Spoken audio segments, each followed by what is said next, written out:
ಸಾಗರದ ಕರ್ನಾಟಕ ವಿದ್ಯುತ್ ಪ್ರಸರಣ ನಿಗಮ ನಿಯಮಿತ ನೌಕರರ ಸಂಘ, ಸ್ಥಳೀಯ ಸಮಿತಿ ಹಾಗೂ ಪ್ರಾಥಮಿಕ ಸಮಿತಿ ಸಾಗರ ಇದರ 2025-28ನೇ ಸಾಲಿನ ಆಡಳಿತ ಮಂಡಳಿ ಚುನಾವಣೆ ನಡೆದಿದೆ.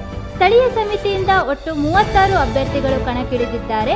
ಪ್ರಾಥಮಿಕ ಸಮಿತಿಯಿಂದ 13 ಅಭ್ಯರ್ಥಿಗಳು ಈ ಚುನಾವಣೆಯಲ್ಲಿ ಕಣಕ್ಕಿಳಿದಿದ್ದು ತಮ್ಮ ತಮ್ಮ ಚಿಹ್ನೆಗಳೊಂದಿಗೆ ಮತದಾರರ ಬೆಂಬಲಕ್ಕಾಗಿ ಸ್ಪರ್ಧೆ ನಡೆಸಲಿದ್ದಾರೆ.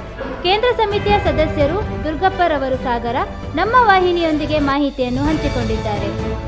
ಏನಿಲ್ಲ ಸರ್, ಈ ದಿನ ಸಾಗರ ಸ್ಥಳೀಯ ಸಮಿತಿ ಮತ್ತು ಪ್ರಾಥಮಿಕ ಸಮಿತಿಗೆ ಚುನಾವಣೆ.